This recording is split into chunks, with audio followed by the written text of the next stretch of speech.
नमस्कार, the India top देख रहे हैं आप और मेरा नाम शशांक पांडे है।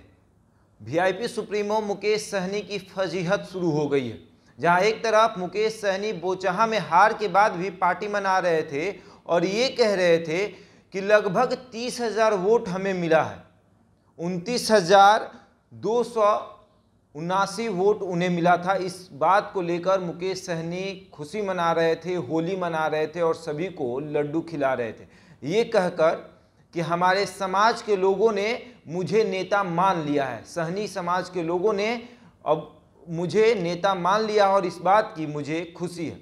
लेकिन एक बहुत बड़ा खुलासा हुआ है। आपको याद होगा कि बोचहा में एक पार्टी थी, उसने अपना समर्थन दिया था मुकेश सहनी को।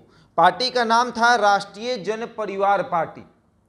उसका दावा है कि बोचहा में उसके नाम पर 10,000 वोट वीआईपी को मिला है। और मुकेश सहनी के जो उम्मीदवार थे वो भी आपको पता है कि रमई राम बोचहा से 9 बार विधायक रह चुके हैं, 5 बार मंत्री रह चुके हैं अलग अलग पार्टियों से। तो उनके नाम पर भी, उनका भी दावा है कि उनके भी नाम पर 18 से 19,000 वोट लोगों ने दिया है। क्योंकि 9 बार विधायक हैं तो जाहिर सी बात है, अगर निर्दलीय भी लड़ते तो 20,000 वोट लेकर आते। तो उनका दावा है कि 18,000 मेरे नाम पर वोट मिला है, यानी 28,000। तो मुकेश सहनी के नाम पर कितना वोट मिला? 1,289 वोट।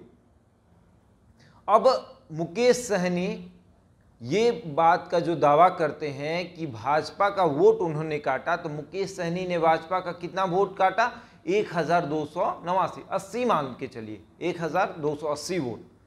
मतलब 2,000 वोट भी नहीं काट पाए हैं भाजपा का। और ऐसे में हंसते हुए उस दिन आपने देखा था कि एक निजी न्यूज़ चैनल को बाइट देते हुए, इंटरव्यू देते हुए उन्होंने कहा है कि एनडीए के लोग अब ये मनाएं कि उनका कोई विधायक टपके नहीं। अगर टपक गया तो हम फिर वहाँ से उनको जीतने नहीं देंगे, किसी और को जिता देंगे लेकिन उनको नहीं जीतने देंगे। मुकेश सहनी लगातार अपनी पार्टी के विस्तार के लिए हर राज्य में घूम रहे हैं, लेकिन अब मुकेश सहनी चाहते हैं कि वो महागठबंधन में शामिल हो जाए।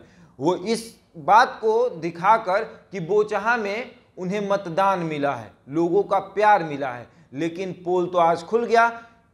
एक तरफ रमई राम जो आरजेडी से मुकेश सहनी के पास गए थे क्योंकि उनको टिकट नहीं दी, तेजस्वी यादव ने टिकट नहीं दिया, इसको लेकर वो वीआईपी में शामिल हो गए। मुकेश सहनी का दरवाज़ा खटकाया और मुकेश सहनी ने उनकी बेटी को टिकट दिया, गीताराम को वोट मिला 29,289 वोट।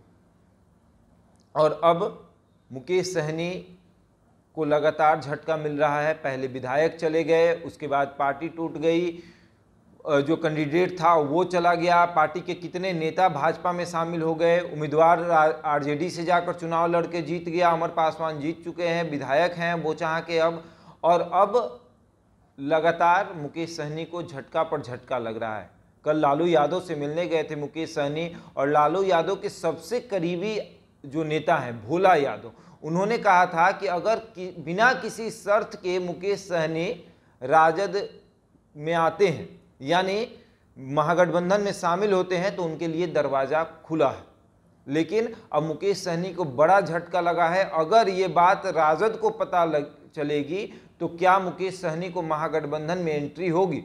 क्योंकि राजद को जब ये पता चल जाएगा कि मुकेश सहनी का जनाधार कितना है, मुकेश सहनी जितना कूदते हैं उतना उनका जनाधार है या नहीं, तो क्या मुकेश सहनी को महागठबंधन में एंट्री होगी? ये भी देखने वाली बात होगी। ऐसे ही तमाम खबरों के लिए जुड़े रहे हमारे साथ और देखते रहते हैं इंडिया।